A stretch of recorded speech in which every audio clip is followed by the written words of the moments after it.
یہ جو اللہ یاری ہے، یہ قرآن کی مختلف آیتیں پڑھ کے پھر کتابیں اٹھا کے، یہ غیر معتبر کتابیں، کبھی کوئی کتاب اٹھا لی، کبھی کوئی کتاب اٹھا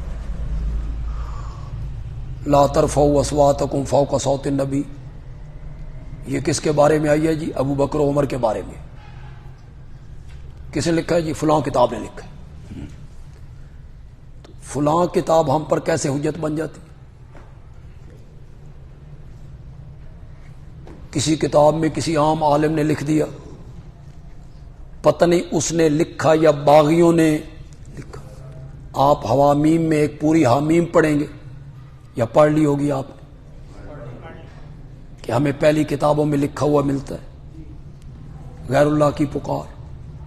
انہوں نے فرمایا ہم نے تو ہر نبی کو ثم جعلناک علی شریعۃ من الامر فاتبع، ہر نبی کو ہم نے یہی کہا تھا، توحید کی وحی کی تھی۔ اس کے خلاف جو کچھ کتابوں میں آیا وہ باغیوں کا لکھا ہوا ہے۔ یوں ہی کتاب کوئی اٹھا لینا اور صغرے کبرے ملا کے نتیجہ نکالنا کہ اس سے مراد ابو بکر و عمر ہیں جی۔ اس طرح کتابیں اگر چل پڑی نا تو پھر بہت ساری باتیں سامنے آئیں گی۔ فروع کافی میں نہیں ہے، فروع کافی تو معتبر کتاب، یعنی کوئی عام کتاب نہیں۔ جس طرح تم کسی 7ویں صدی کے آدمی کی کتاب اٹھا لو، 10ویں صدی کے آدمی کی کتاب اٹھا لو، یہ اہل سنت عالم ہے جی، اس نے یہ لکھا ہے۔ فروع کافی تو آپ کی معتبر کتاب ہے، اس میں نہیں لکھا ہوا کہ یزید نے جب زین العابدین سے کہا کہ میری بیعت کرنی ہے یا نہیں، انہوں نے کہا انا عبد مکرہ لک، میں تیرا ہاتھ بندھا غلام ہوں۔ یہ کون کہہ رہے ہیں؟ کس کو؟ انا عبد مکرہ لک ان شئت فبع و ان شئت فامسک، تو چاہے تو مجھے بیچ دے اور چاہے تو مجھے اپنے پاس رکھ لے۔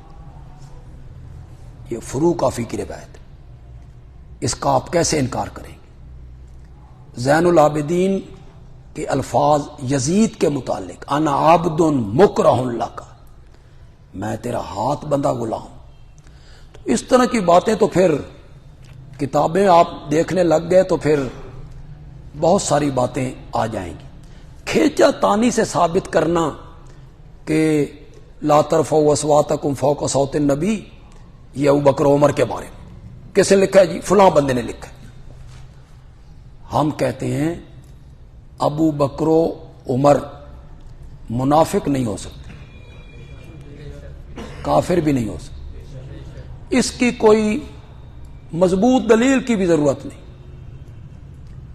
اللہ نے منافقوں اور کافروں کے بارے میں کہا ہے ماواہم جہنم، ان کا ٹھکانہ جہنم ہے۔